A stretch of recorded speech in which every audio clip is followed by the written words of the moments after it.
ఒక పచ్చని అందమైన అడవిలో పక్షులు పాటలు పాడుతుంటే, సీతాకోకచిలుకలు ఎగురుతుంటే, అక్కడ బన్నీ అనే ఒక చిన్న తెల్లని కుందేలు ఉండేది.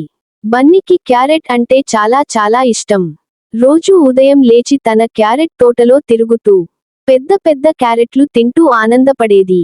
బన్నీ, వావ్, ఈ రోజు కూడా నా తోట చాలా అందంగా ఉంది. ఒక రోజు ఉదయం బన్నీ తన తోట చూసి షాక్ అయింది. క్యారెట్లు చాలా తక్కువగా ఉన్నాయి.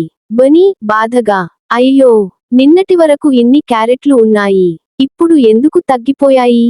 బన్నీ ఆలోచించింది. ఇలా అయితే రేపు నేను ఏమి తింటాను? అప్పుడే చెట్టు మీద నుంచి మింటూ ఉడుత దిగింది. మీంటూ, హాయ్ బన్నీ, ఎందుకు అలా బాధపడుతున్నావు? బన్నీ, నా క్యారెట్లు అన్నీ తగ్గిపోయాయి మింటూ. మీంటూ స్మార్ట్ గా, నాకు ఒక ఐడియా తెలుసు. మన అడవిలో ఒక చెట్టు తాత ఉన్నాడు. అతను చాలా తెలివైనవాడు. బన్నీకి ఆశ వచ్చింది. బన్నీ, అయితే వెంటనే వెళ్దాం.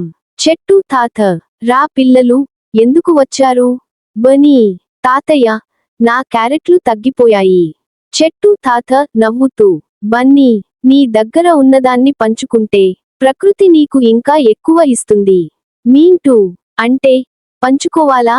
చెట్టు తాత, అవును, పంచుకోవడం మేజిక్. బన్నీకి భయం వేసింది. బన్నీ ఆలోచన, ఇప్పుడే పంచుకుంటే నా దగ్గర ఏమి మిగలదు. కానీ చెట్టు తాత మాటలు గుర్తొచ్చాయి. బన్నీ, ఒక్కసారి ప్రయత్నిద్దాం. బన్నీ తన క్యారెట్లను కుందేలు ముఖం ఒక చిన్న జింకకు ఇచ్చింది. పక్షి ఒక చిన్న పక్షికి ఇచ్చింది. ఉడుత తన స్నేహితుడు మింటుకు ఇచ్చింది. నక్క ముఖం చిలిపి నక్క రంగాకి కూడా ఇచ్చింది. రంగా, నాకు కూడా ఇస్తున్నావా? థాంక్యూ బన్నీ. మేజిక్ జరుగుతుంది. అప్పుడే ఆకాశం మెరిసింది చిన్న చిన్న మెరుపులు. భూమి వెలిగింది చిన్న చిన్న మెరుపులు. బన్నీ క్యారెట్ తోటలో పెద్ద పెద్ద ప్రకాశించే క్యారెట్లు పెరిగాయి. బన్నీ ఆనందంగా, వావ్, ఇది నిజంగా మేజిక్. చెట్టు తాత దూరం నుంచి, చూశావా బన్నీ, పంచుకుంటే ఎప్పుడూ మంచిదే జరుగుతుంది. ఆ రోజు నుంచి బన్నీ ఎప్పుడూ పంచుకోవడం మొదలుపెట్టింది. అడవిలో అందరూ సంతోషంగా జీవించారు. బన్నీ పిల్లల వైపు చూసి, పిల్లలు, గుర్తుంచుకోండి, పంచుకుంటే మేజిక్ జరుగుతుంది. కుడి చూపుడు వేలు లైక్, షేర్ మరియు subscribe for more cute stories.